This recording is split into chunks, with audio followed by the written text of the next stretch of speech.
Hello दोस्तों, मैं राकेश और आप देख रहे हैं मैथ्स विद राकेश छोकर। दोस्तों, जैसा कि मैंने आपसे वादा किया था कि मैं जैसे ही सीईटी के प्रीवियस ईयर पेपर पूरे पढ़ा दूंगा, तो उसके बाद आपका मैथ का एक एक टॉपिक करके आपको पूरा मैथ पढ़ाऊंगा। तो मैं उसी के साथ आपके एक परसेंटेज की वीडियो लेके आपके साथ सामने हाजिर हूँ। आज हम पढ़ेंगे परसेंटेज। परसेंटेज एक ऐसा टॉपिक है जो पूरे अर्थमेटिक की जान है। कहीं ना कहीं डायरेक्टली इनडायरेक्टली परसेंटेज आपको क्वेश्चन में मिलता ही है। अगर इस टॉपिक को आप ढंग से पढ़ लेते हो तो अर्थमेटिक के काफी टॉपिक आपके लिए बहुत इजी हो जाएंगे।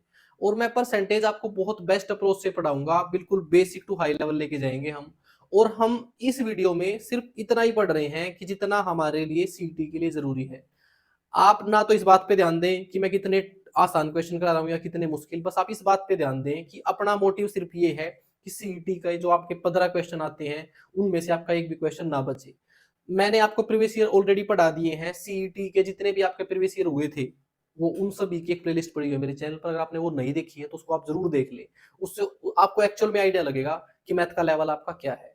वो सारी वीडियोस देखने से आपको दो फायदे होंगे। पहला, आपको थोड़ा सा मैथ का एक आउटलाइन समझ में आएगी कि मुझे कितना क्या पढ़ना है, और बहुत सारे कंसेप्ट आपको वहीं से समझ आ जाएंगे। उसकी 10 से 11 वीडियो एक प्लेलिस्ट में पड़ी हुई है सीईटी करके। दूसरा, आज मेरा मोटिव यही है कि हम सिर्फ सीईटी को टारगेट करके सारे टॉपिक्स पढ़ें और इस तरीके से पढ़ें कि 15 में से 15 मार्क्स आए। आपको पता है आपकी फॉर्म भरने की डेट चल रही है, अभी आपकी 8 जुलाई तक है। उसके बाद आपको जितना भी टाइम मिलेगा तब तक अगर आप सारे टॉपिक ढंग से पढ़ लोगे तो अब की बार जॉब आपको सीईटी के थ्रू हरियाणा में पक्की मिलेगी। तो इस टाइम पे बाकी डाइवर्जन को आप छोड़कर सिर्फ तैयारी पर ध्यान दें। और मैथ के लिए मैं आपकी गारंटी ले रहा हूँ, आप सिर्फ मेरे चैनल को सब्सक्राइब कर लें और साथ में जुड़ जाएं। वो प्रीवियस ईयर वीडियो देखें और हर रोज या फिर एक दिन छोड़ के मैं कोशिश करूंगा कि एक वीडियो लेके आऊं और सारा मैथ आपको पढ़ाऊं, और सिर्फ इस लेवल का कि जिससे आपका हरियाणा का कोई भी एग्जाम क्वालिफाई हो। तो चलिए पहले टॉपिक से बहुत अच्छी शुरुआत करते हैं। परसेंटेज का अगर मैं थोड़ा सा बेसिक बताऊं आपको, तो परसेंटेज कुछ नहीं है, किसी भी वैल्यू का आंकलन या उसका कंपैरिजन अगर हम 100 के साथ करते हैं तो वो परसेंटेज है। जैसे कि एग्जांपल के लिए मैंने एक परसेंटेज लिख दिया 25%। तो इसका अर्थ क्या है? इसका अर्थ सिर्फ यही है कि 100 में से 25, कहने का मतलब आपने 25 का कंपैरिजन कर दिया किसके साथ? 100 के साथ। अगर मैं इस प्रतिशत को हटाना चाहता हूं तो क्या हो जाएगा? इसके डिवाइड में 100 हो जाएगा। अब ये एक फ्रैक्शन है, पहले ये वैल्यू प्रतिशत में लिखी हुई थी, अब ये एक फ्रैक्शन है। और फ्रैक्शन के तरफ से अगर मैं बताऊं आपको, तो वो फ्रैक्शन जिसका हर 100 है वही आपका प्रतिशत है। किसी भी फ्रैक्शन में अगर डिनोमिनेटर में 100 आ जाता है तो वो उसका परसेंटेज है। दूसरा, एक हम क्या कर रहे हैं? 100 के साथ कंपैरिजन कर रहे हैं, आउट ऑफ 100, यही हमारा प्रतिशत है। अब जब हम परसेंटेज पढ़ेंगे तो दो चीज हमारे सामने बार बार आएंगी, एक तो फ्रैक्शन, एक परसेंटेज, और एक रेशियो भी। पहले आप एक चीज समझें, ये तीनों चीजें आपस में इंटरलिंक्ड है। मैंने ऑलरेडी बताया आपको कि परसेंटेज कुछ नहीं है, परसेंटेज केवल एक फ्रैक्शन है जिसके डिनोमिनेटर में 100 है। जैसे कि मैं एक वैल्यू लिखता हूं, मैंने लिख दिया 35/100। ठीक है, अब आप कहोगे तो परसेंटेज में नहीं है, ये परसेंटेज में है। अगर मैं 100 को हटा के इसके साथ परसेंटेज लगा दूं तो ये परसेंटेज में है। अगर मैं इसको आपको समझाने के लिए ऐसे लिख देता हूं, ये लीजिए, ये है 35%। अगर मैं इसको फ्रैक्शन में लिखना चाहता हूं तो क्या लिखूंगा? इस परसेंटेज को हटाऊंगा और डिवाइड में 100 कर दूंगा। अब ये मेरे पास एक फ्रैक्शन है। अगर मैंने इसको रेशियो में लिखना है तो मैं इसको इसके सरलतम रूप में लेके जाऊंगा। अगर ये किसी एक कॉमन फैक्टर से डिवाइड हो रहे हैं तो उससे डिवाइड कर दूंगा। ये दोनों 5 से डिवाइड कर हो रहे हैं, 35 को 5 से डिवाइड किया तो 7 आ गया है, और 100 को 5 से डिवाइड किया तो 20 आ गया है। अब ये रेशियो में आ गया। तो मैं यहां से आपको एक चीज बताना चाहता हूं, आप परसेंटेज को फ्रैक्शन रेशियो में चेंज कर सकते हो, रेशियो को परसेंटेज फ्रैक्शन में चेंज कर सकते हो, फ्रैक्शन को परसेंटेज और रेशियो में चेंज कर सकते हो। ये तीनों आपस में इंटरलिंक्ड है। और इस चैप्टर में सिर्फ यही चीज है, जहां पर आपको परसेंटेज दी होगी वहां पर हम फ्रैक्शन बनाएंगे और क्वेश्चन को डील करेंगे। कहीं आपको रेशियो दे रखा होगा वहां से आपको परसेंटेज बनानी होगी। मैंने एक वैल्यू को लेकर उसका फ्रैक्शन और रेशियो बनाया। अब हम थोड़ा सा इसको उल्टा करते हैं। अगर मैं आपको ये दे देता हूं कि एक फ्रैक्शन है आपके पास 3/5, मैं कहता हूं इसको आप परसेंटेज में कन्वर्ट करो। तो परसेंटेज में कन्वर्ट करने के लिए एक तो तरीका मैंने बताया, ये परसेंटेज में तब जाएगा जब इसके हर में 100 होगा। तो इसके हर में 100 कैसे बनाऊं? इसको ऊपर नीचे 20 से गुणा कर दूं। अगर मैं इसको भी 20 से गुणा कर देता हूँ, इसको भी 20 से गुणा कर देता हूँ, तो नीचे 100 हो जाएगा। और जैसे ही 100 होगा तो मैं इसके साथ परसेंटेज लगा सकता हूँ। एक तो बिल्कुल बेसिक तरीका ये है जो मैंने इसकी आपको एक्चुअल डेफिनेशन बताई, परसेंटेज वही है जिस फ्रैक्शन के डिवाइड में 100 है। दूसरा दूसरा क्या हो सकता है, मैं इन दोनों को 20-20 से गुणा करने की बजाय अगर इस फ्रैक्शन को डायरेक्टली परसेंटेज में कन्वर्ट करना चाहता हूं, तो एक हम चीज याद रखेंगे कि अगर फ्रैक्शन से परसेंटेज में जाना है तो हम गुणा कर लेंगे 100 से। एक ही बात है। देखिए पहले मैं इसको 20 से गुणा करके दिखा रहा हूं, तो क्या हो गया ये 20 3 60 और डिवाइड में आ गया आपका 100। तो अब इस 100 को हटा के मैं इसके ऊपर परसेंटेज लगा सकता हूं ऐसे। तो मैंने इस फ्रैक्शन को परसेंटेज में कन्वर्ट कर दिया। बजाय हम ये चेक करें कि नीचे 100 कैसे बनेगा, हम डायरेक्टली 100 बना रहे हैं। और डायरेक्टली 100 कैसे बना रहे हैं वो भी बता देता हूं आपको। मैंने इसको 100 से गुणा कर दिया। जैसे ही मैंने इसको 100 से गुणा किया तो 5 से इसको भाग किया 20, 20 गुणा 3 60, तो भी आपका परसेंटेज बढ़ गया। तो यहां से मैंने एक छोटी सी चीज सीख ली है कि अगर मेरे पास कोई वैल्यू फ्रैक्शन में लिखी हुई है ना, और मैंने इसको परसेंटेज में कन्वर्ट करना है, वो मेरे दिमाग में है कि अगर मैं नीचे 100 बना दूंगा तो परसेंटेज हो जाएगा, लेकिन मैंने एक डायरेक्ट तरीका ढूंढ लिया, फ्रैक्शन टू परसेंटेज 100 से गुणा करना है।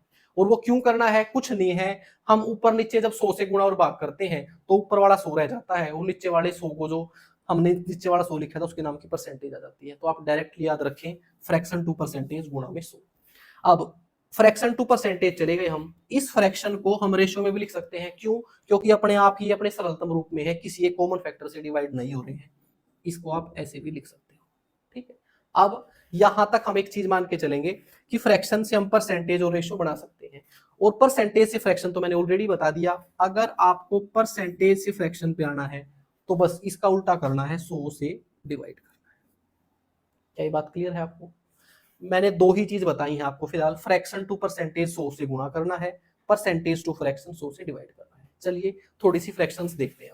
अब तक हमने फ्रैक्शन टू परसेंटेज समझ लिया है, फ्रैक्शन टू परसेंटेज जाना है 100 से गुणा करना है, और परसेंटेज से वापस फ्रैक्शन में जाना है तो 100 से भाग करना है। इसके पीछे की साइंस क्या है वो हमने समझ ली है।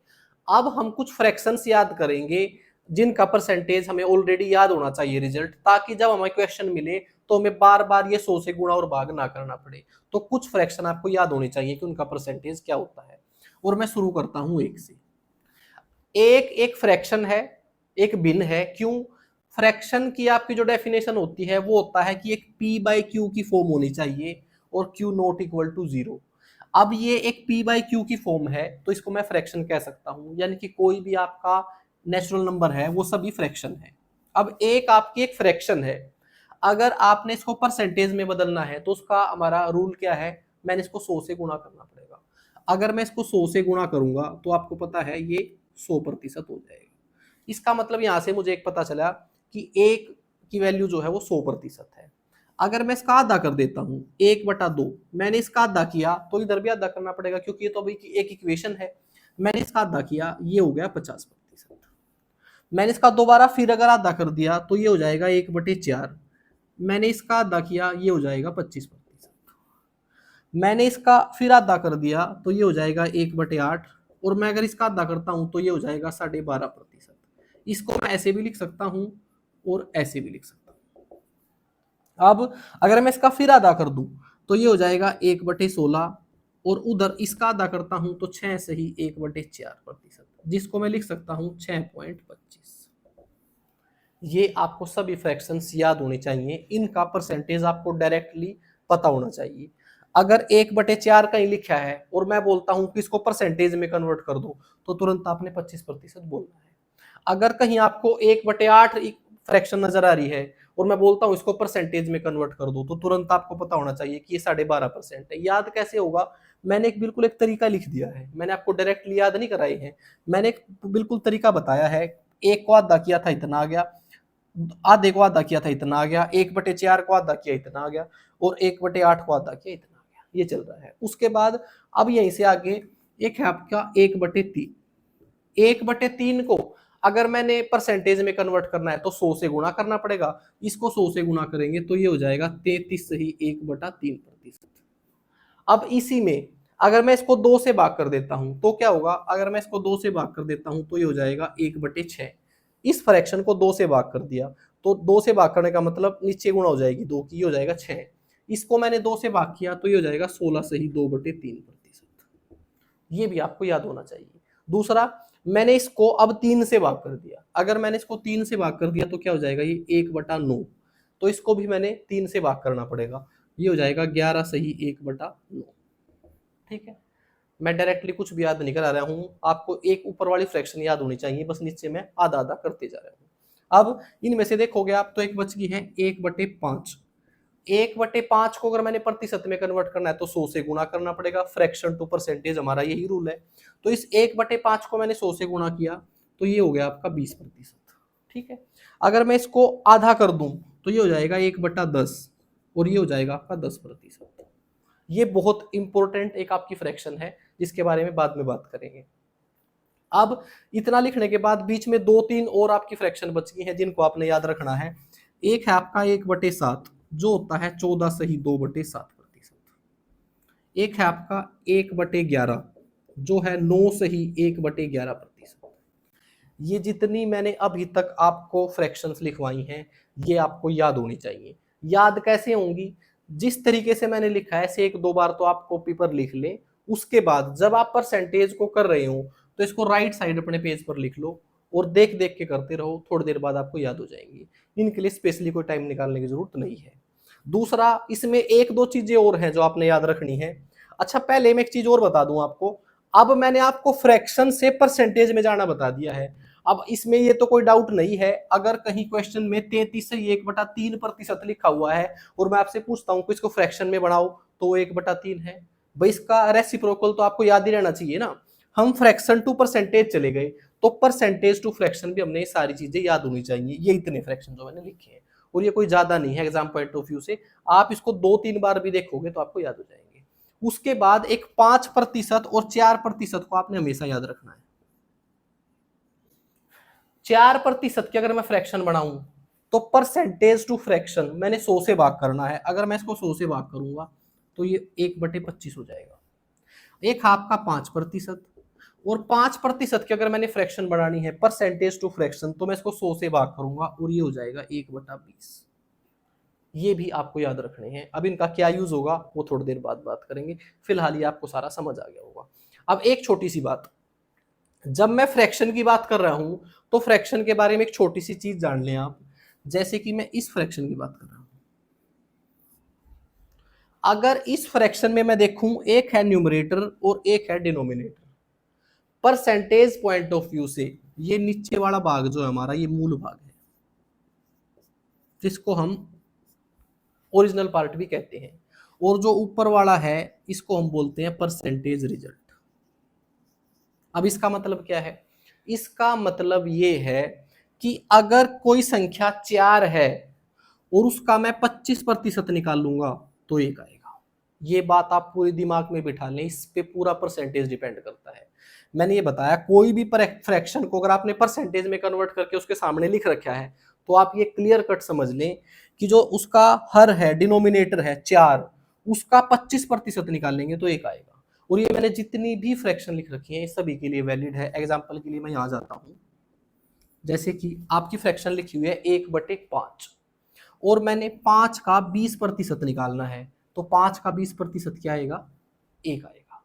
ऐसे ही अगर मुझे 2 का 50% निकालना है तो 1 आएगा।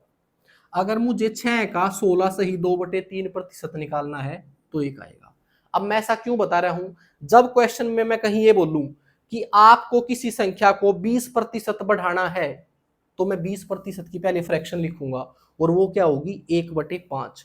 जैसे ही मैंने 1/5 लिखा तो मैं ये मान के चलूंगा अगर मेरी मूल संख्या 5 थी और उसमें मैंने 20% बढ़ाना है तो इट मीन्स 1 बढ़ाना है, तो वो संख्या 5 से 6 हो गई है। तो ये जो मैंने छोटी सी बात बताई है बहुत इंपॉर्टेंट है। अब इसी का ही यूज अब हम डायरेक्टली क्वेश्चन करते हैं, बेसिक में ज्यादा नहीं पढ़ेंगे, बस ये चीजें आपको बता दी, ऊपर एक छोटा सा रूल बताया है। अब हम क्वेश्चन करेंगे उसके साथ साथ सीखेंगे। चलिए पहले क्वेश्चन पे चलते हैं। अब आपका पहला क्वेश्चन है जहां पर सिर्फ आपको परसेंटेज में कन्वर्ट करना है। क्वेश्चन में दिया हुआ है 65 gram is what percent of 2 kg। आपको ये बताना है कि 65 ग्राम जो है वो 2 किलो का कितना प्रतिशत है।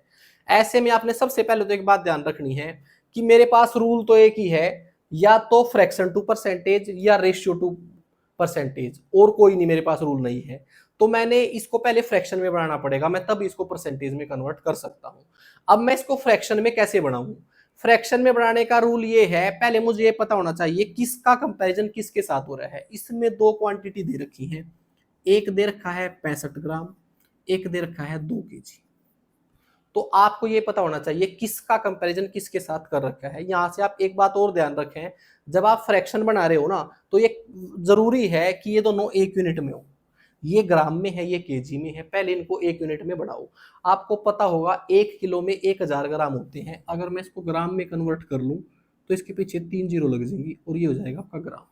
अब आपके पास दो जो क्वांटिटी है सेम यूनिट में है, ये भी ग्राम में है और ये भी ग्राम में है।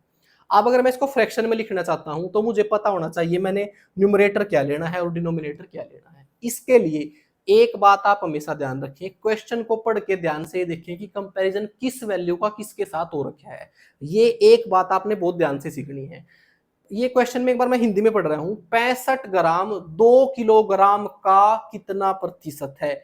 मुझे क्लियर कट पता चल रहा है कि कंपैरिजन 2 किलो के साथ हो रखा है। लिखा हुआ है ना कि 2 किलो का कितना प्रतिशत है, तो जिसका कंपैरिजन हो रखा है उसको रखना है नीचे। इसके साथ कंपैरिजन हो रखा है तो इसको रख लिया नीचे, जिसके साथ कंपैरिजन हो रखा है उसको रखेंगे नीचे। अब पूछा है कि कितना प्रतिशत है, कौन, ये, इसको रखेंगे ऊपर। जिसके साथ कंपैरिजन हो रखा है वो रहेगा नीचे। अब ये आपकी एक फ्रैक्शन बन गई है, ग्राम से तो ग्राम कट जाएगा। अब आपकी इस तरीके से फ्रैक्शन है। और फ्रैक्शन से परसेंटेज में जाने का रूल क्या है, मैंने थोड़ी देर पहले बताया था, फ्रैक्शन टू परसेंटेज हम 100 से गुणा करते हैं। तो इसको 100 से गुणा कर दीजिए, बस इसको हल कर दीजिए। 2 जीरो से 2 जीरो कट गया है। अब ये कट जाएगा मेरा 5 से, 13 5 65, 5 4 20, ये आ गया है आपका 13/4%। ये आपका पहला क्वेश्चन था, फ्रैक्शन टू परसेंटेज। और साथ में अगर कोई दो वैल्यू दे रखी हैं तो उनको फ्रैक्शन में कैसे लिखना है। चलिए नेक्स्ट क्वेश्चन पे चलते हैं। अगला क्वेश्चन है आपका, ये भी ऐसे ही है, fraction to percentage. The time duration of 3 hours 45 minutes is what percent of a day. अब आपने सोच के ही डायरेक्टली ये समझना है कि कंपैरिजन किसका किसके साथ हो रखा है। क्लियरली नजर आ रहा है कि कंपैरिजन हो रहा है एक दिन के साथ, और किसका हो रखा है 3 घंटे 45 मिनट का। 3 घंटे 45 मिनट का कंपैरिजन हो रखा है एक दिन के साथ। एक दिन को मैंने डायरेक्टली घंटों में लिख लिया और वो हो जाएगा आपका 24 घंटे। भाई मैंने सेम यूनिट में रखना है, लेकिन अभी भी सेम यूनिट में नहीं हुआ। ये तो आपका घंटों में है लेकिन ये मिनट और घंटों में है, तो आपने क्या करना पड़ेगा, या तो इसको भी घंटे में बना लो या इसको भी मिनट में बना लो। लेकिन उधर मेरे पास घंटे हैं तो मैं इसके घंटे बना रहा हूँ। और आपको पता होगा कि एक घंटे में 60 मिनट होती हैं। अगर इसको मैंने आवर्स में बदलना है तो 60 से भाग करना पड़ेगा। अब इसको अगर मैं हल कर रहा हूं तो 15 3 45, 15 4 60। अब ये कैसे लिखा हुआ है, अब ये क्वेश्चन है मिक्स्ड फ्रैक्शन का, जिसको आप ध्यान से समझें। मेरे पास ये इस तरीके से है 3 घंटे जमा में 3/4 घंटे, ऐसे तो लिखा हुआ है ना ये। भाई 3 घंटे 45 मिनट को मैं ऐसे लिख सकता हूं कि 3 घंटे और इसके भी घंटे बना दी। अब इनको जोड़ना है। एक तो तरीका ये है, आप इसको मिक्स्ड फ्रैक्शन में कन्वर्ट कर लो। मिक्स्ड फ्रैक्शन में कैसे, जो ये है इसको डायरेक्टली इसके सही में लिखो और ऐसे लिख दो। ये मिक्स्ड फ्रैक्शन में कन्वर्ट हो गया, 3 सही 3/4। ठीक है, ये डायरेक्टली मिक्स्ड फ्रैक्शन में कन्वर्ट कर दिया। दूसरा, इसको आप इम्प्रॉपर फ्रैक्शन में भी कन्वर्ट कर सकते थे। वो कैसे, मैंने इसको इसके साथ गुणा करना है, उसको जोड़ना है, जिसको हम बोलते हैं एलसीएम लेके दो भिन्नों को हम जोड़ते हैं। ये दोनों भिन्न तो है ना। अब इसको अगर मैं जोड़ रहा हूं तो 3 4 12 और 3 15, ये हो जाएगा 15/4। ये इस तरीके से हम, जब इस तरीके से मेरे पास वैल्यू लिखी होती है, मैं उनको ऐसे भी लिख सकता हूं और ऐसे भी लिख सकता हूं। अब क्वेश्चन के हिसाब से मुझे ये इम्प्रॉपर फ्रैक्शन चाहिए। अब मुझे ये पता है इसका कंपैरिजन किया गया है इसके साथ, जिसके साथ कंपैरिजन किया गया है उसको हम रखते हैं नीचे। तो आर से तो आर कट जाएंगे। अब ये एक फ्रैक्शन है और किसी भी फ्रैक्शन को अगर परसेंटेज में कन्वर्ट करना हो तो हम क्या करते हैं, गुणा में 100 कर लेते हैं। तो पहले इस 4 से इसको काटेंगे, इस 4 से इसको काट दिया तो ये आ गया है 25। अब और कटेगा ये, मेरे ख्याल से अभी और नहीं कटेगा। बस अब आप इसको ऐसे कैसे रख लें, ऊपर तो है 15 गुणा में 25 और नीचे आ गया है आपका 24। अब ये 3 से कट रहा है, सॉरी मैंने ध्यान नहीं दिया, तो 3 से काट देते हैं इसको। ये हो गया 3 8 24, 3 5 15, 25 पंजे 125, बटे में 8 और ये कन्वर्ट हो गया परसेंटेज में। मैंने ऑप्शन गलत लिख दिए हैं, जो बी ऑप्शन है ना उसमें मैं 1 लगाना भूल गया हूँ। ऑप्शन बी है आपका 125 बटे में 8%। समझ आ गया होगा आपको। चलिए नेक्स्ट क्वेश्चन पे चलते हैं।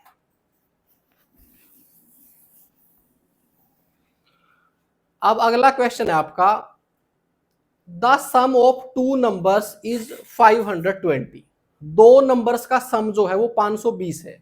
तो मैंने क्या किया, एक नंबर को ए मान लिया, दूसरे नंबर को बी मान लिया। क्वेश्चन में बोला गया था इन दोनों का जोड़ जो है वो 520 है। फिर आगे बोला गया है, if the bigger number is decreased by 4% and the smaller number is increased by 12%, the number obtained are equal. उसके बाद वो दोनों नंबर इक्वल हो जाते हैं। अगर बड़े नंबर को 4% से घटा दिया जाता है और छोटे नंबर को 12% से बढ़ा दिया जाता है तो वो दोनों नंबर बराबर हो जाते हैं। 10 स्मॉलर नंबर इज, छोटा नंबर बताना है। देखिए यहां हम एक और छोटी चीज सीखेंगे भाई। देखो मैंने क्वेश्चन को इस तरीके से डिजाइन किया है कि जो जो बातें मैंने आपको परसेंटेज के बारे में बतानी है वो क्वेश्चन के थ्रू मैं आपको बता दूं। मैं आपको बहुत ज्यादा क्वेश्चन नहीं कराऊंगा, लेकिन गारंटी देता हूं परसेंटेज के सारे कंसेप्ट आपके क्लियर होंगे। क्वेश्चन पे ध्यान नहीं देना है, वो क्वेश्चन कैसा है बस आप ये समझे कि मैं आपको बताना क्या चाह रहा हूँ। यहाँ पर मैं आपको एक छोटी सी चीज बताना चाह रहा हूँ। मैंने इस संख्या को बड़ी संख्या मान लिया, इसको छोटी। अब ए जो है वो बड़ी संख्या है और उसको 4% घटाना है। इस संख्या को 4% घटाना है। दूसरा, छोटी संख्या को 12% बढ़ाना है। जैसे इसको 4% घटाएंगे, जैसे इसको 12% बढ़ाएंगे, ये दोनों बराबर हो जाएंगे। अब इसको 4% कैसे घटाएं? एक बात आप हमेशा ध्यान रखें, कोई भी वैल्यू अपने आप में 100% होती है। ये वैल्यू 100% है खुद में, ये वैल्यू भी 100% है, इसका मान पूरा 100% है। अगर इसका मान 100% है और इसमें से मैंने 4% घटा दिया तो इसका मतलब ये अब कितनी रह गई है?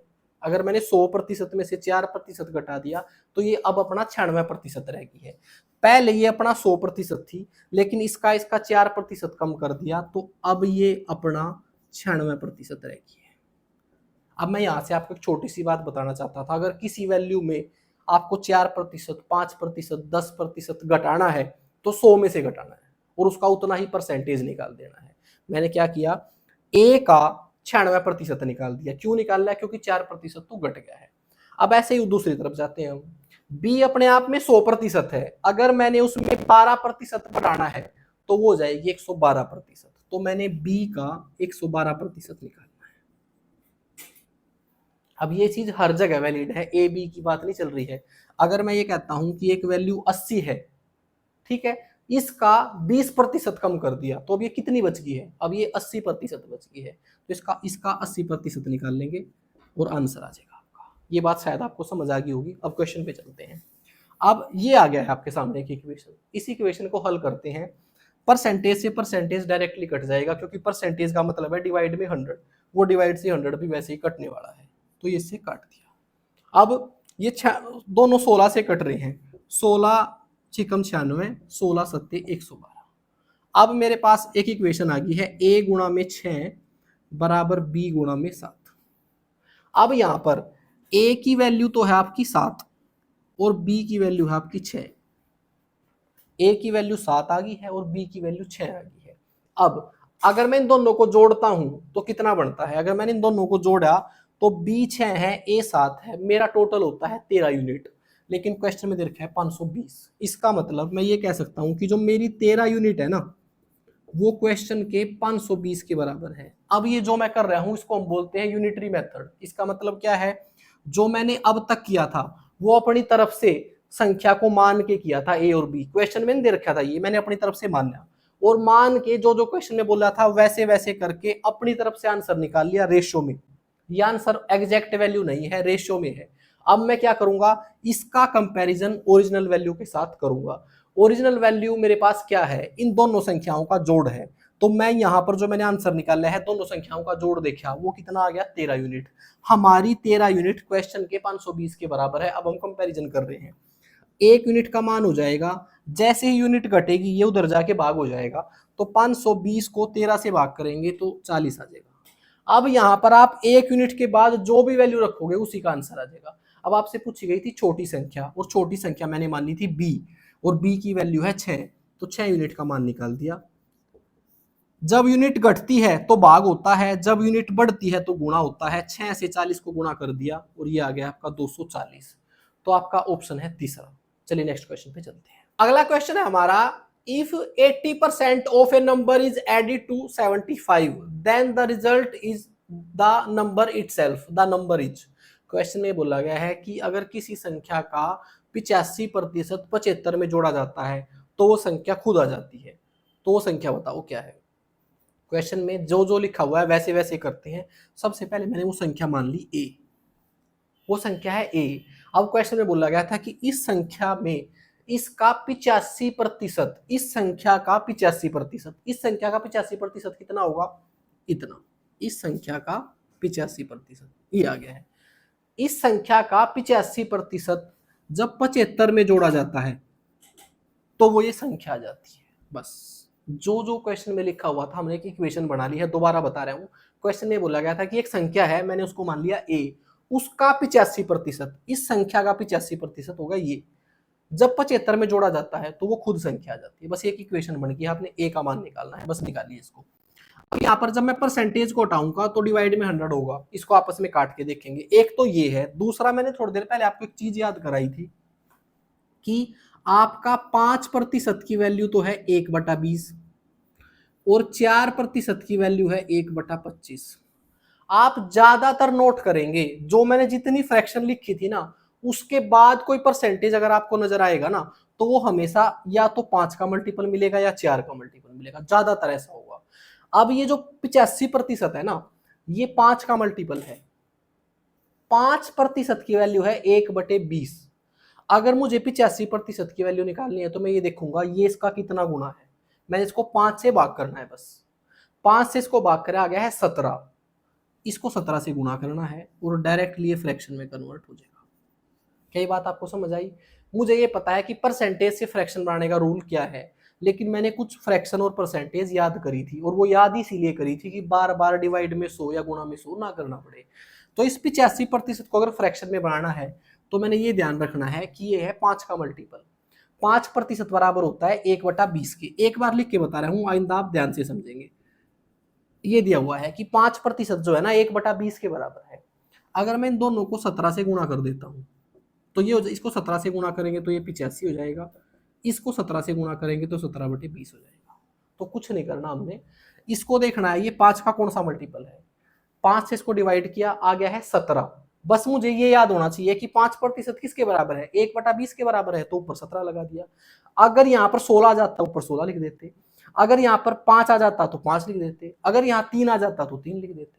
बस ये डायरेक्टली फ्रैक्शन टू परसेंटेज है आपका। अब आगे लिखना है प्लस में 75 बराबर है ए। अब आगे हल नहीं होगा, इस पूरे को उधर भेज दिया, 75 यहां रह गया। ये हो गया है ए माइनस में, अब इसको मैं लिख सकता हूं 17/20, डायरेक्ट ए लिख दिया, इसका मतलब गुणा में ही है, ठीक है। अब इसको हल करेंगे तो क्या होगा, 20 इसके साथ गुणा होगा, पहले 20 से कम 20a, 20a माइनस 17a, ये हो जाएगा 3a/20 बराबर 75। ऊपर से ऊपर कट जाते हैं, 3 से इसको काट दिया, 25 आ गया है। ये 20 इधर आके गुणा हो गया, 20 गुणा 25 बराबर है a। इसको गुणा किया तो ये आ गया आपका 500।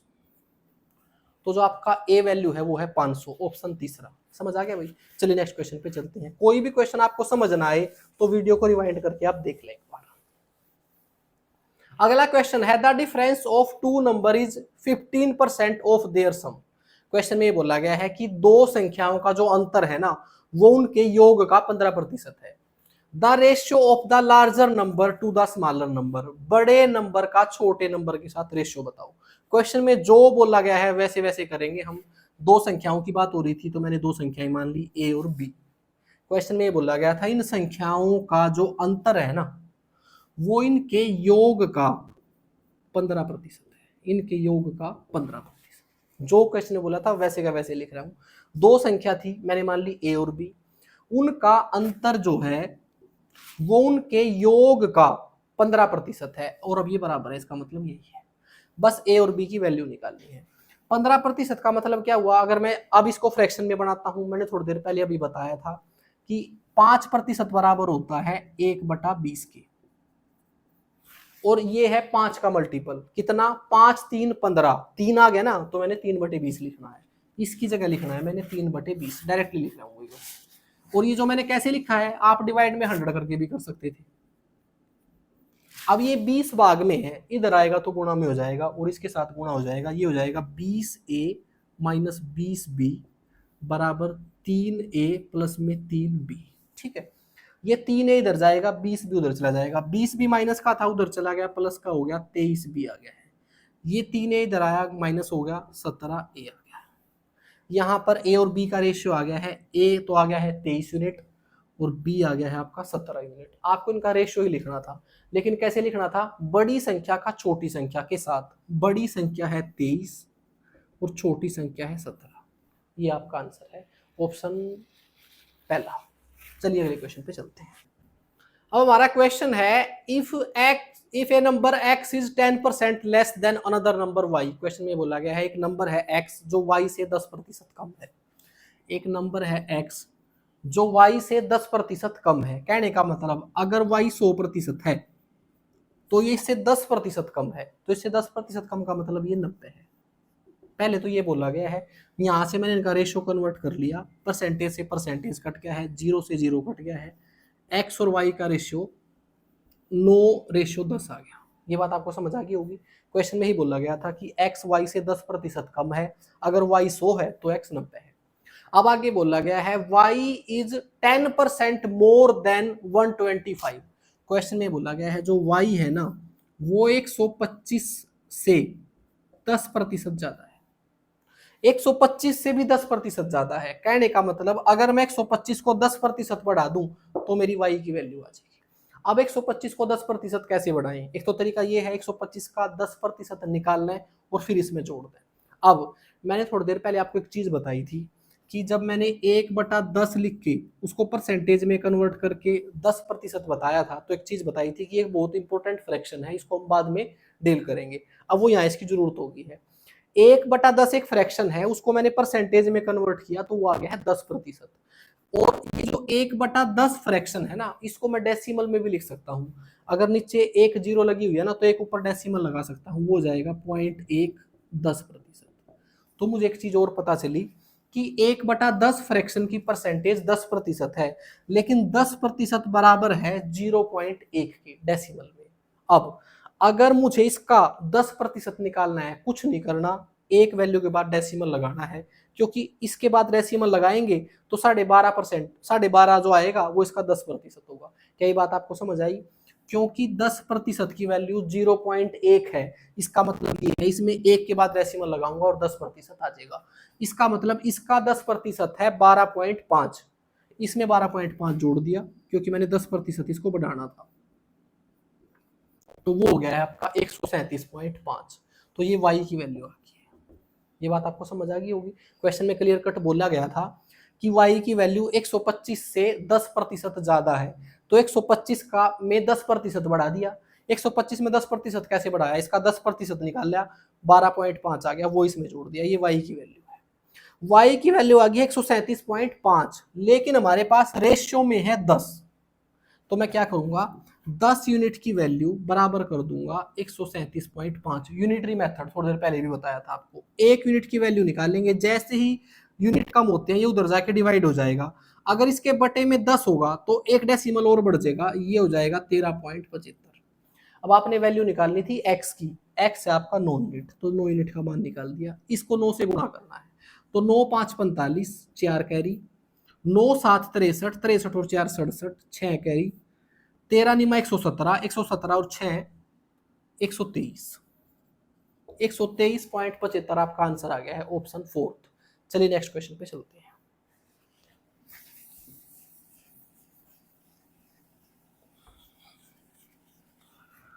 अगला क्वेश्चन है आपका, after an increment of 16 is to 2/3% in the cost of a machine it becomes rupees 4,900, find the initial cost of the machine।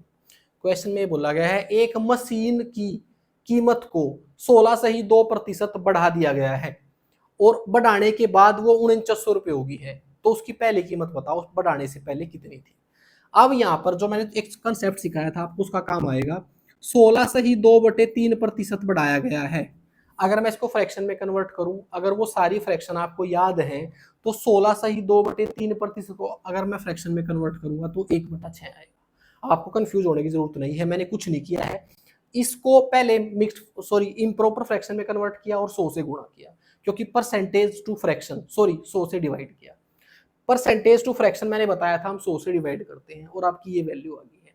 अब जब मैंने ये परसेंटेज फ्रैक्शन में कन्वर्ट कर लिया तो मुझे एक बात याद होनी चाहिए, अगर 6 का 16 से ही 2/3% निकालूंगा तो 1 आएगा। मैंने बताया था ये बात आपको कि अगर इस तरीके से मैं परसेंटेज की फ्रैक्शन बना लेता हूं तो ये नीचे वाला भाग मेरा मूल भाग होता है और ऊपर वाला परसेंटेज रिजल्ट होता है। अगर 6 का मैं 16 से ही 2/3% निकालूंगा तो 1 आएगा। इट मीन्स अगर इनिशियल कॉस्ट मैं 6 मान लेता हूं, 6 यूनिट, मैंने मान लिया कि मशीन की कीमत है ना 6 यूनिट थी पहले, अब उसको मैंने 16 से ही 2/3% बढ़ाना है, तो 6 का 16 से ही 2/3% तो 1 है, इसका मतलब 1 बढ़ाना है, तो जो मेरी फाइनल कॉस्ट आई है ना वो आई है 7 यूनिट। क्या ये बात आपको समझ आई? ये जो हम बार बार रेशो में लिखते हैं ये इसी तरीके से लिखते हैं, क्योंकि बढ़ाया गया है तो इसको ऊपर जोड़ दिया। क्यों जोड़ दिया? क्योंकि मुझे पता है कि 6 का 16 से ही 2/3% 1 है। अब मैंने रेशियो निकाल दिया पुरानी कीमत का और नई कीमत का। अब इसमें से एक की ओरिजिनल वैल्यू क्वेश्चन में दे रखी है, अब हम कंपैरिजन कर लेंगे। क्वेश्चन में मैंने तो निकाल ली है नई कीमत 7 यूनिट, लेकिन क्वेश्चन में बोल रखी है 4900 रुपए।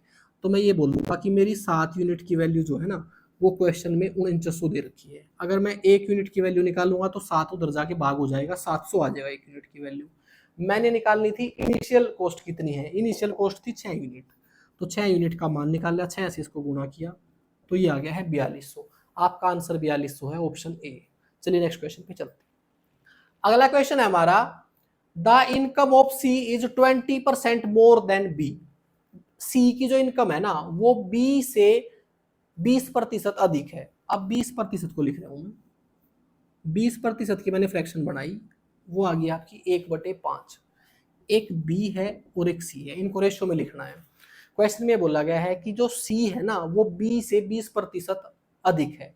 तो सबसे पहले तो आपको ये पता चल गया है कि सी का कंपैरिजन हो रखा है किसके साथ, बी के साथ। क्वेश्चन में बोला गया है ना कि सी जो है ना वो बी से 20% अधिक है, तो इसका मतलब अगर मैं बी को 5 मान लेता हूँ 1 मिनट के लिए, मैंने ये मान लिया कि बी की वैल्यू 5 है, तो सी जो है ना अब इससे 20% अधिक है, तो इसका 20% अधिक कितना होगा, 5 का 20% अधिक है 1, तो इसका मतलब वो 6 है। क्या ये बात आपको समझ आई? अगर ये ऐसे समझ नहीं आ रहा तो आप ऐसे भी सोच सकते हो कि सी बी से 20% अधिक है, इसका मतलब अगर बी 100% है तो ये 120% है। आप ऐसे भी फ्रैक्शन बढ़ाओगे तो भी आपकी 5 और 6 आ जाएगी। फिर आगे बोला गया है and the income of B is 20% more than A. Question में बोला गया है कि बी की जो इनकम है ना वो 25% ज्यादा है ए से। क्वेश्चन में बोला गया है कि बी की जो इनकम है ना वो ए से 25% ज्यादा है, कंपैरिजन हो रखा है ए के साथ। मैंने ए की इनकम मान ली 100%। अगर ए की इनकम 100% है तो बी की उससे 25% ज्यादा है, तो इसका मतलब 125% है। अगर यहां से मैं इसको रेशियो में कन्वर्ट करूं तो परसेंटेज से परसेंटेज कट जाएगा, इसको मैंने काट दिया 25 से, 25 पंजे 125, 25 का 100। क्वेश्चन में आपके दो कंपैरिजन दे रखे थे, वहीं से मैंने रेशियो निकाल दिया, एक तो बी और सी का रेशियो है मेरे पास, एक ए और बी का रेशियो है। अब आपसे पूछा गया आगे, find by how much percent is C's income more than ए।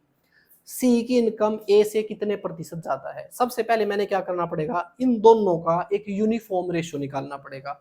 फिलहाल मेरे पास बी सी का अलग रेशियो है और ए और बी का अलग रेशियो है। जब आपने इसका कंपैरिजन सी के साथ करना है ना तो पहले इनका एक यूनिफॉर्म रेशियो निकालना पड़ेगा। उसके लिए हम क्या करेंगे, ए बी और सी तीनों को लिख लेंगे। ए बी का रेशियो कितना है, ए है 4 और बी है 5, ये निकाला था हमने ए बी का रेशियो। अब बी सी का रेशियो है आपका 5 और 6, तो बी के नीचे 5 और सी के नीचे 6। यूनिफॉर्म रेशियो निकालने का मतलब क्या है, जो दो अलग अलग रेशियो दे रखे हैं उनको जोड़ने का तरीका क्या है, कंबाइंड करने का तरीका क्या है। तरीका ये है, या तो यहाँ पर भी 5 है और यहाँ पर भी 5 है, अगर ये दोनों बराबर आ जाते हैं तो आप डायरेक्टली लिख सकते हो ये 4 है, ये 5 है और ये 6 है। अगर ये बराबर ना आते तो इनको बराबर करना पड़ता, वो अगला क्वेश्चन आएगा उसमें बताएंगे। फिलहाल आपका यूनिफॉर्म रेशियो तैयार हो गया है, ए है 4, बी है 5, सी है 6। अब क्वेश्चन में क्या पूछा गया था? क्वेश्चन में पूछा गया था कि सी जो है ए से कितना प्रतिशत अधिक है। मैंने इसको सिखाया था आपको, मोर देन ए के साथ कंपेरिजन कर रखा है, तो ए तो रहेगा नीचे। ए कितना है मेरा? 4। और जब मैंने बताया था कि मोर और लेस की बात हो रही हो तो आपस में इनका अंतर कर लो, 6 में से 4 गए 2। इसको मैंने फ्रैक्शन में कन्वर्ट करना है, सॉरी परसेंटेज में कन्वर्ट करना है, और किसी भी फ्रैक्शन को परसेंटेज में कन्वर्ट करने का तरीका है 100 से गुणा। इससे इसको काटा 25, 25 दूनी 50, 50% अधिक है, और आपका ऑप्शन आ गया है बी। चलिए नेक्स्ट क्वेश्चन पे चलते हैं।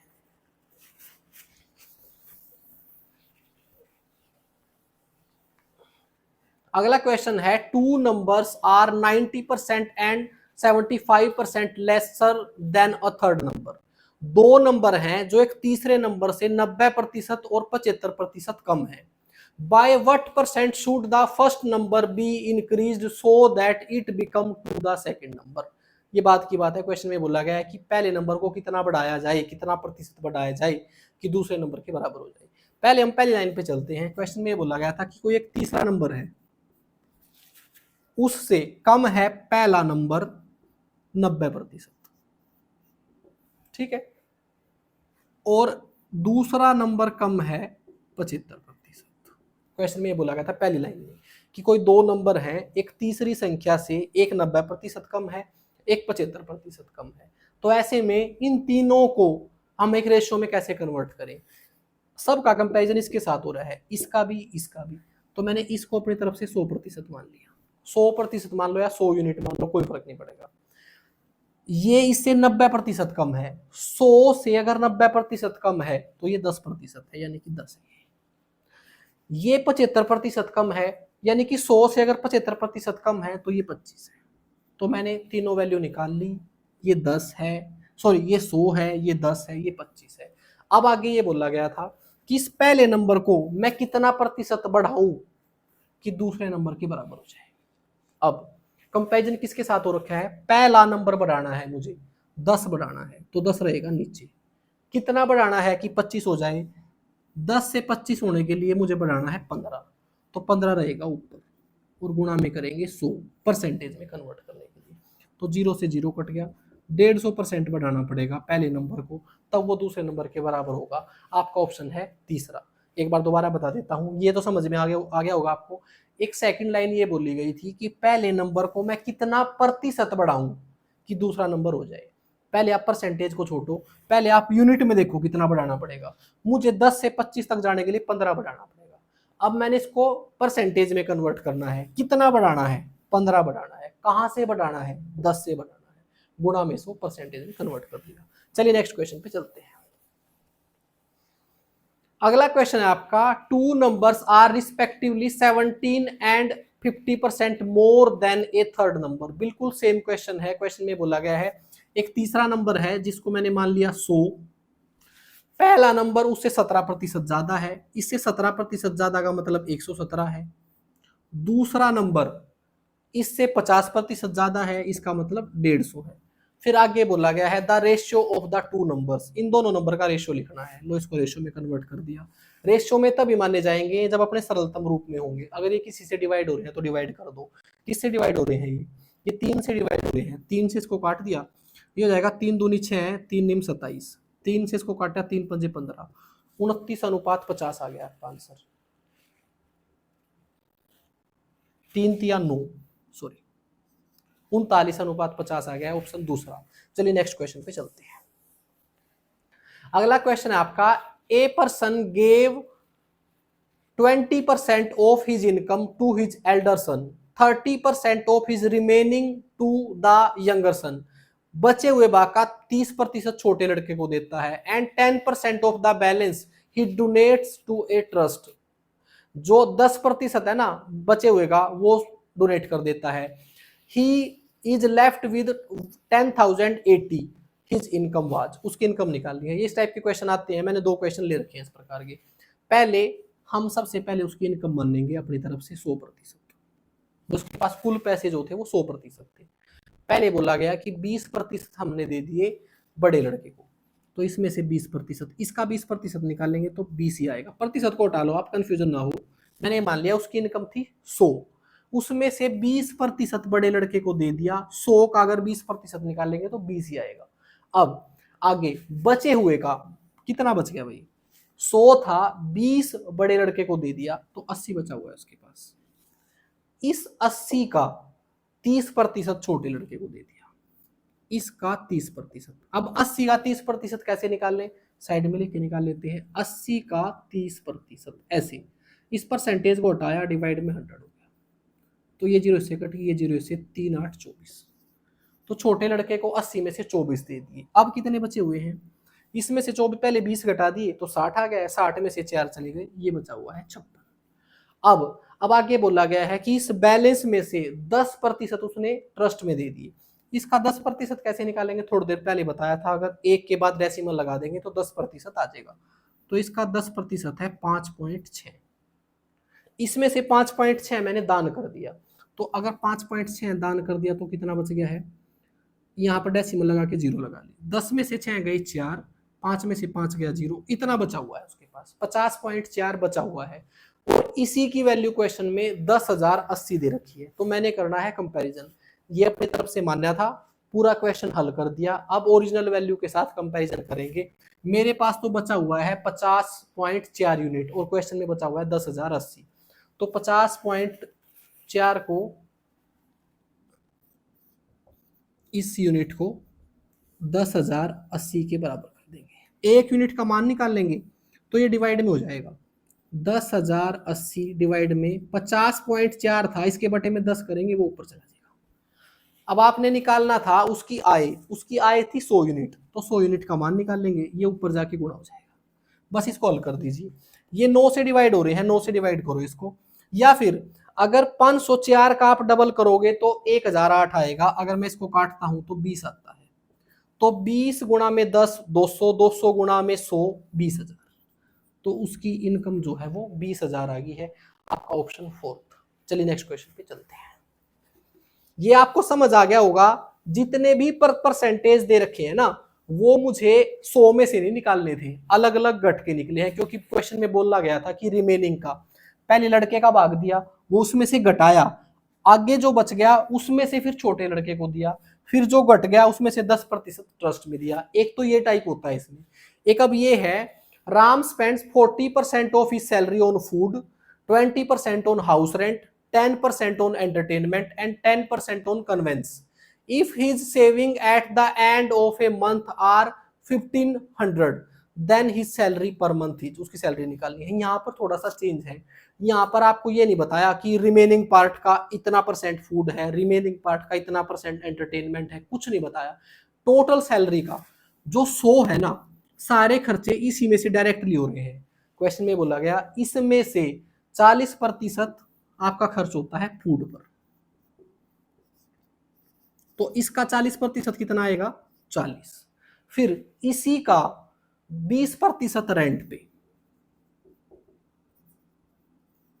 100 का 20% 20, फिर आगे बोला गया है 10% आपका एंटरटेनमेंट पे, इसका 10% निकालेंगे तो 10 आ जाएगा, ये है एंटरटेनमेंट।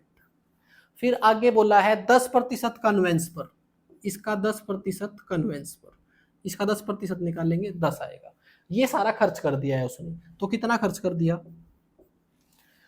40 20 60 70 80, उसने 80 खर्च कर दिया।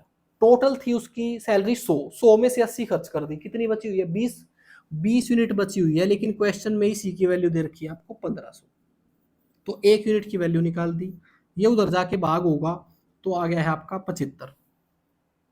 अब आपसे पूछा गया था उसकी सैलरी, वो मैंने मानी थी 100 यूनिट, तो 100 यूनिट का मान निकाल लेंगे, ये इधर जाके गुणा हो जाएगा, तो ये आ जाएगा आपका 7500, आपका ऑप्शन दूसरा। पहले क्वेश्चन में, इस क्वेश्चन में सिर्फ ये अंतर था, उसमें रिमेनिंग पार्ट को यूज किया जा रहा था, यहाँ पर पूरा खर्चा इसमें से हो रहा है। आप ऐसे निकालने की बजाय डायरेक्टली परसेंटेज को भी जोड़ सकते थे। उसकी सैलरी है 100%, 40% अलग खर्च कर दी, 20% अलग खर्च कर दी, 10% अलग और 10% अलग, इन सभी को अगर हम जोड़ेंगे तो भी 80% होगा।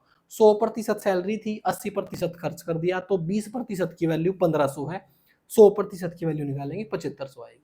चलिए नेक्स्ट क्वेश्चन पे चलते हैं। अब ये एक स्पेशल टाइप शुरू हुआ है आपका। अभी तक हमने सिर्फ कंपैरिजन समझा था, अब ये एक आपका एक कंजम्पशन का टॉपिक है जिससे हमेशा एक क्वेश्चन आता है। पहले इसका एक बेसिक क्वेश्चन लिया है मैंने जो आपका इनकम से रिलेटेड है, यहां से आगे आपकी कंजम्पशन शुरू होगी। The income of A is 20% more than the income of B. A की इनकम जो है वो बी से 25% ज्यादा है। ए की जो इनकम है वो बी से 25% ज्यादा है। एक तो वही तरीका है, 25% की फ्रैक्शन बनाई, वो आ गई 1/4। किसके साथ कंपैरिजन हो रखा है? बी से कंपैरिजन हो रखा है, तो बी की 4 है, ए की 5 है। क्यों? ज्यादा था तो जोड़ दिया। ये थोड़ी देर पहले मैंने आपको समझाया भी था। ये नहीं समझ आ रहा? क्वेश्चन में बोला गया है ए की इनकम बी से 25% ज्यादा है। किससे? बी से। बी के साथ कंपैरिजन हो रखा है, तो बी की 100% मान ली, तो ए की से 25% ज्यादा है तो 125 है। इसको भी रेशियो में कन्वर्ट करेंगे तो ये आएगा। पहले मैंने क्या किया, जो मेरे पास परसेंटेज दिया हुआ था उसकी मैंने फ्रैक्शन बनाई और रेशियो में लिख लिया। By what percent is the income of B less than the income of A. अब इस क्वेश्चन का उल्टा कर दिया। पहले अपने आप ही बोला कि ए की इनकम बी से 25% अधिक है, अब बोल दिया कि बी की इनकम ए से कितने प्रतिशत कम है। आपसे ये पूछा जा रहा है, पहले बताया गया ए की इनकम बी से 25% अधिक है, अब पूछ लिया कि बी की इनकम ए से कितना प्रतिशत कम है। अब इसको मैं अगर डिटेल से समझा रहा हूं तो ऐसे है, किससे पूछा है अब की बार? ए से कितना कम है, तो कंपैरिजन हो रखा है ए के साथ, तो नीचे आएगा ए। और मैंने बताया था कम और ज्यादा की बात होती है, मोर और देन की, ऊपर तो डिफरेंस आता है, तो इनका डिफरेंस है 1। इसको परसेंटेज में कन्वर्ट करेंगे, 100 से गुणा करेंगे और ये आ जाएगा आपका 20%। तो बी की इनकम ए से 20% कम है। अब आपके दिमाग में एक बात और आनी चाहिए, वैल्यू दो ही थी, ऊपर परसेंटेज अलग आया, नीचे परसेंटेज अलग आया। ऐसा क्यों हुआ है? डिपेंड करता है किसका कंपैरिजन किसके साथ कर रखा है। पहले बी का कंपैरिजन ए के साथ कर रखा था। क्वेश्चन में ये बोला गया था कि ए की इनकम बी से, बी के साथ कंपैरिजन किया गया है, 25% ज्यादा है, तो मैंने क्या किया, बी को 100 माना, ये 125 आ गया। अब उल्टा कर दिया, अब पूछा है कि बी की इनकम ए से कितना कम है, अब कंपैरिजन कर दिया ए से, और जिससे कंपैरिजन हम करते हैं वो डिवाइड में आता है, और जैसे ही डिवाइड में वैल्यू चेंज होगी तो हमारा परसेंटेज भी चेंज हो जाएगा। दूसरा, ये तो इसका आंसर आ गया 20%। लेकिन यहां से आपने एक चीज समझनी है क्वेश्चन में, जब आपको क्वेश्चन में ये बोला जाता है कि पहले एक वैल्यू का दूसरी वैल्यू के साथ कंपैरिजन किया, फिर दूसरी का पहली के साथ वापस कर दिया, तो इसका डायरेक्टली आंसर निकालने का तरीका क्या है? तो आपने इस सब को भूल जो, डायरेक्टली आंसर निकालने का तरीका ये होता है, क्वेश्चन को पढ़ो और वहीं से समझो। क्वेश्चन में बोला गया है कि ए की इनकम बी से 25% अधिक है। आपने ध्यान देना है कि कम पूछा जा रहा है या अधिक। 25% अधिक, तो ऊपर तो 25, नीचे अगर अधिक तो 100 में जोड़ दो, अगर कम तो 100 में से घटा दो। इसमें बोला गया है 25% अधिक है, तो 100 में 25 जोड़ दिया, 125 आ गया है। इसको 100 से गुणा करो, आंसर आ गया। बस ये आप याद रखें। अगर एक वैल्यू का दूसरी वैल्यू के साथ 2 बार कंपैरिजन कर रखा है, पहला परसेंटेज दे रखा है, दूसरा निकालना है, तरीका बता दिया। चलिए नेक्स्ट क्वेश्चन पे चलते हैं।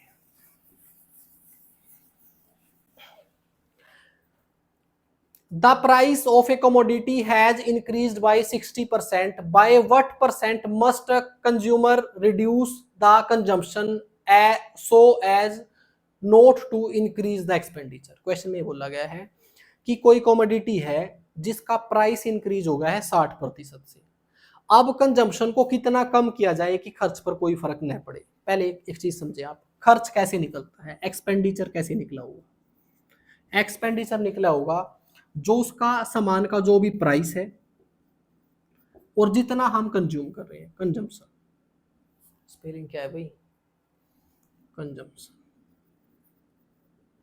ये ऐसे ही प्राइस आया होगा ना, सॉरी ऐसे एक्सपेंडिचर हुआ होगा ना हमारा। एग्जांपल के लिए वो चीनी है, फर्ज करो चीनी का प्राइस कितना है और हम चीनी कितनी खरीद रहे हैं, उसे तो हमारा टोटल खर्च निकलेगा। एग्जाम्पल के लिए चीनी का रेट आपका 10 रुपये किलोग्राम है और मैंने खरीद ली है 7 किलो, ठीक है, 7 थोड़ा अजीब नंबर हो जाएगा, 20 किलो, तो कुल खर्च कितना हो गया? इन दोनों को गुणा किया, 200 रुपये आपके कुल खर्च हुए।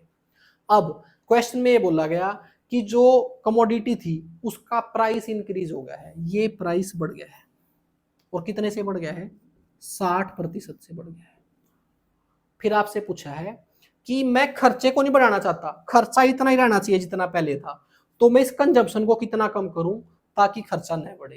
भाई समझने वाली बात है, घर में हम ऐसा ही करते हैं। अगर किसी कमोडिटी को जिसको हम अपने घर में यूज कर रहे हैं, अगर उसका प्राइस बढ़ जाता है तो हम ये चाहेंगे कि हमारा खर्चा उतना ही रहे जितना पहले था, तो हम क्या करते हैं, उसकी कंजम्पशन, उसकी खपत को घटा देते हैं ताकि हमारा खर्चा उतना ही रहे। यहां भी वही बात हो रही है कि प्राइस किसी चीज का 60% बढ़ गया है, अगर मैं कंजम्पशन को कम कर दूं तो मेरा एक्सपेंडिचर उतना ही रहेगा, लेकिन अब मैं खपत को कितना कम करूं, पहला सवाल। दूसरा, तो आप एक बात ध्यान रखें, अगर आप रिजल्ट को कांस्टेंट रखना चाहते हो, रिजल्ट है एक्सपेंडिचर, पहले जितना था उतना ही रखना चाहते हो, तो आप एक बात हमेशा ध्यान रखें, जिस रेशियो में आपका प्राइस बढ़ा है उसके उल्टे रेशियो में आपकी कंजम्पशन घट जाएगी। ऐसा क्यों है भाई, इन दोनों वैल्यू को आपस में गुणा कर रखा है, अगर मैं इसको जितना प्रतिशत बढ़ाऊंगा तो उसका उतना ही प्रतिशत कम करना पड़ेगा, तभी तो बात बढ़ेगी। लेकिन आप इसको 60% कम मत करने लग जाना, क्योंकि इसका 20 का 60% कुछ और होगा और 10 का 60% कुछ और होगा, तो यहाँ पर हम रेशियो पे काम करेंगे। कहने का मतलब 60% की हम फ्रैक्शन बढ़ा लेंगे, और 60% की फ्रैक्शन आएगी मेरी 3/5। और यहाँ इस फ्रैक्शन से मुझे क्या समझ आएगा, मैंने आपको स्टार्टिंग में ही बताया था, अगर मैं इस नीचे वाले भाग को कमोडिटी का प्राइस मान लेता हूं कि पहले प्राइस था मेरा 7 यूनिट, तो अब अगर इसको 60% बढ़ाना है तो 5 का 60% मेरा 3 है। ये बताया था आपको पहले ही कि 5 का 60% अगर 3 है, तो जो अब नया प्राइस है ना वो है 8। पहले प्राइस था 3, अब है प्राइस मेरा 8। अब अगर मैं कंजम्पशन को कम करना चाहता हूं तो इसके उल्टे रेशियो में कम करनी पड़ेगी, इससे एक्सपेंडिचर पे कोई फर्क नहीं पड़ेगा। कहने का मतलब कंजम्पशन को मैंने 8 से 5 करना पड़ेगा। ऐसे में क्या हुआ, ऐसे में ये होगा, अगर मैं इन दोनों को गुणा कर रहा हूं, भाई कंजम्पशन ये तो आपका प्राइस है और ये आपकी कंजम्पशन है। एक्सपेंडिचर कैसे आ रहा है, प्राइस और इनकम को, प्राइस और कंजम्पशन को गुणा करके ही आ रहा है। यहाँ पर भी मेरा एक्सपेंडिचर 40 आएगा और यहाँ पर भी मेरा एक्सपेंडिचर 40 आएगा। ऐसे में मेरे खर्चे में तो कोई फर्क पड़ा ही नहीं, सिर्फ कंजम्पशन में फर्क पड़ा। अगर प्राइस 5 से 8 हो गया था तो मैंने खपत को 8 से 5 कर दिया। अब आपसे क्वेश्चन में सिर्फ यही पूछा गया है कि खपत को कितना कम किया जाए। खपत थी मेरी पहले 8 यूनिट, उसको मैंने कर दिया अब 5, तो 8 से मैंने कम कर दिया। कहां से कम किया, 8 से। कितना कर दिया, 5 कर दिया, यानी कि 3 कम कर दिया, और गुणा में 100। इसको अगर आप परसेंटेज में कन्वर्ट करोगे तो 37.5% आ जाएगा। इसका मतलब आपको खपत को 37.5% कम करना पड़ेगा।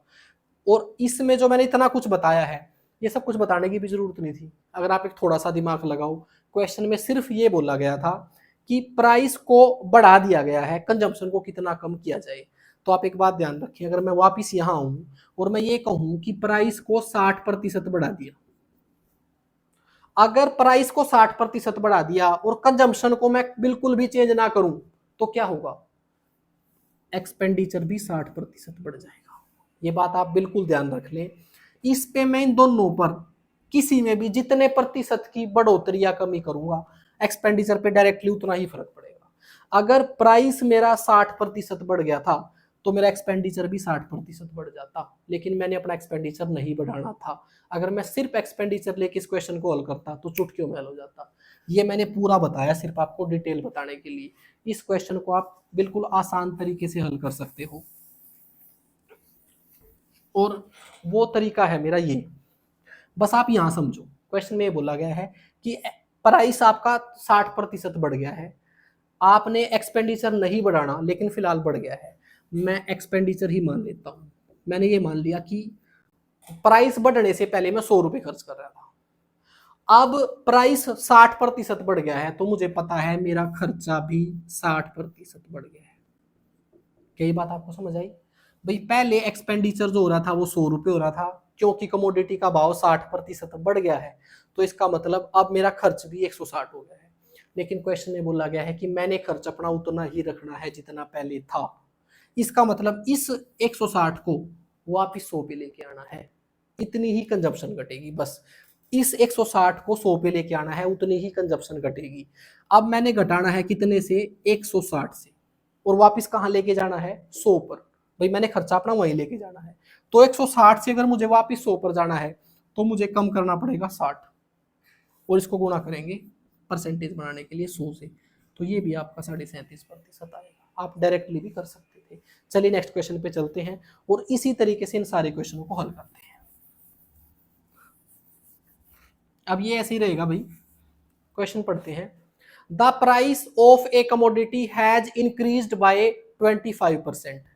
एक कमोडिटी का प्राइस 25% बढ़ गया है। By what percent must a consumer reduce the consumption of the commodity so as the expenditure increase only 10%। ये इसका नेक्स्ट टाइप है। भाई पहला तो मैं आपसे ये बता दूं, अगर आपकी कमोडिटी 25% बढ़ गई है और क्वेश्चन में आपसे ये बोला जाता कि एक कमोडिटी का प्राइस 25% बढ़ गया है, मैं खपत को कितने प्रतिशत कम करूं कि खर्च पर कोई फर्क न पड़े, तो मैं क्या करता, मैं ये मानता कि मेरा खर्च हो रहा था पहले 100 रुपए, अगर प्राइस 25% बढ़ गया है तो मेरा खर्चा भी 25% बढ़ जाएगा, और कितना हो जाएगा, 125 हो जाएगा। अब मैं खपत को कितना कम करूं कि खर्च ना बढ़े, तो मैं क्या करूंगा, मुझे वापस अपना खर्च 100 पर ही लेके जाना है, तो कितना कम करना पड़ेगा, 25 कम करना पड़ेगा। अब इसको परसेंटेज में कन्वर्ट करना है, परसेंटेज के लिए चाहिए मुझे फ्रैक्शन। मुझे कहां से कम करना है, अब खर्चा कहां पहुंच गया है, 125 पे पहुंच गया है, कितना कम करना है, 25 कम करना है। इसको परसेंटेज में कन्वर्ट करने के लिए 100, तो आंसर आता आपका 20%। लेकिन अब की बार क्वेश्चन में ऐसा नहीं बोला गया, अब की बार क्वेश्चन में एक छोटी सी लाइन और ऐड कर दी है, वो ये ऐड कर दी है कि एक कमोडिटी का प्राइस 25% बढ़ गया है, मैं कंजम्पशन को कितना कम करूं कि खर्च केवल 10% बढ़े। भाई वो ये कह रहा है कि खर्च बढ़ जाए लेकिन 25% ना बढ़े, केवल 10% बढ़े। हम इस क्वेश्चन को ऐसे ही करेंगे। मैं ये मान के चलूंगा कि मेरा एक्सपेंडिचर भाव बढ़ने से पहले 100 रुपए था, लेकिन कमोडिटी का भाव 25% बढ़ गया है। अब जो मेरा खर्चा हो रहा है ना, वो हो रहा है 125, 25% बढ़ गया है। अब वो ये कह रहा है कि मुझे खर्चा 100 नहीं रखना, 10% खर्चा बढ़ जाए, कोई दिक्कत नहीं है, तो मैंने खर्चे को 10% बढ़ा दिया। वो ये कह रहा है कि भाव बढ़ने से खर्चा तो हो गया है 125, भाई मैं 125 नहीं रखना चाहता, बस 110 हो जाए। तो कहने का मतलब अब मुझे 125 से 100 पे नहीं जाना, 110 पे जाना है।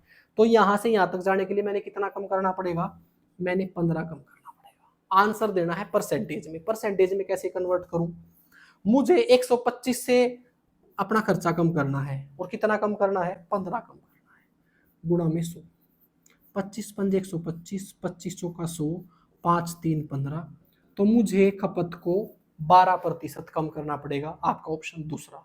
चलिए नेक्स्ट क्वेश्चन पे चलते हैं।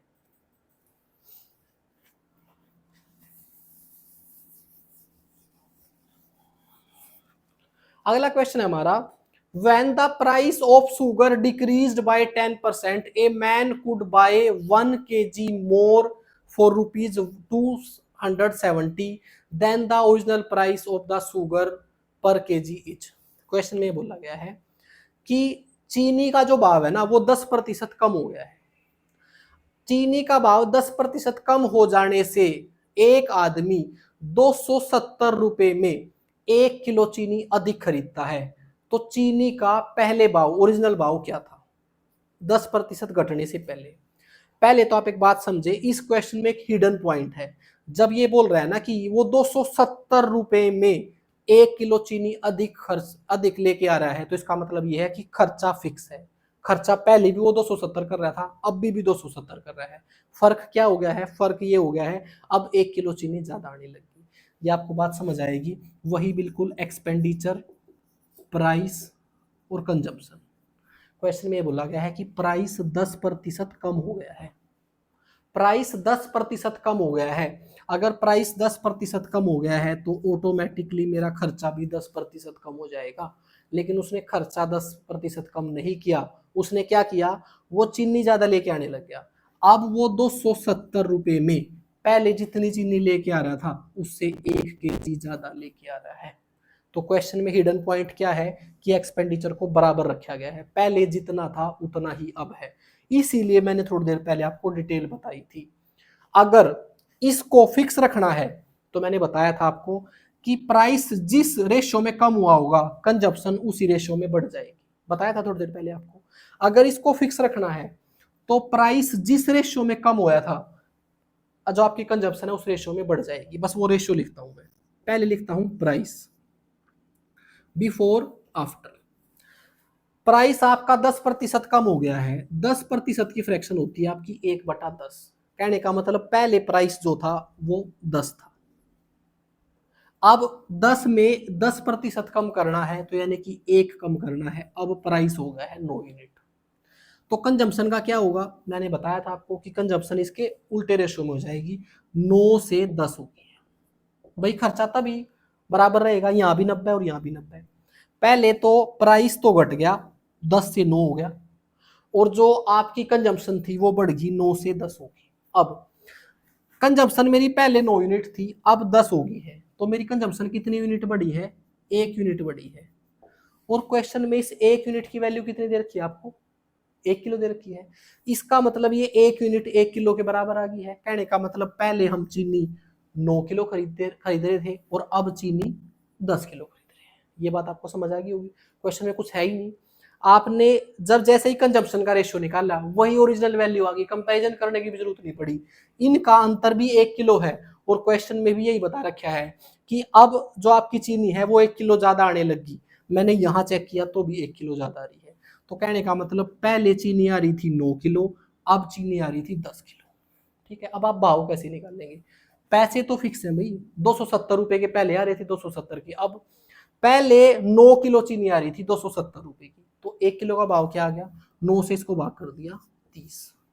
पहले चीनी का भाव था 30 रुपए किलो, क्योंकि 9 किलो चीनी आ रही थी, भाव कुल पैसे थे मेरे पास 270, तो 9 से 270 को भाग कर दिया, तो पहला भाव था मेरा 30 रुपए। अगर आपसे पूछ ले जाए अब भाव क्या होगा, अब चीनी आ रही है 10 किलो और पैसे मेरे वही हैं, 10 से इसको भाग करेंगे, अब चीनी का भाव हो गया है 27। अगर आप भाव देखोगे तो 10% डिक्रीज हो गया है। आपको बात समझ आई। ये कंजम्पशन के 3 ही टाइप के क्वेश्चन थे, मैंने तीनों टाइप का आपके एक एक क्वेश्चन लिए, इससे ज्यादा कंजम्पशन में आपसे कुछ पूछा नहीं जा सकता। जितना भी आपके परसेंटेज के मैंने क्वेश्चन लिए हैं वो बिल्कुल टाइप वाइज लिए हैं और हर टाइप को आपको बिल्कुल अच्छे तरीके से एक्सप्लेन किया है। चलिए नेक्स्ट क्वेश्चन पे चलते हैं।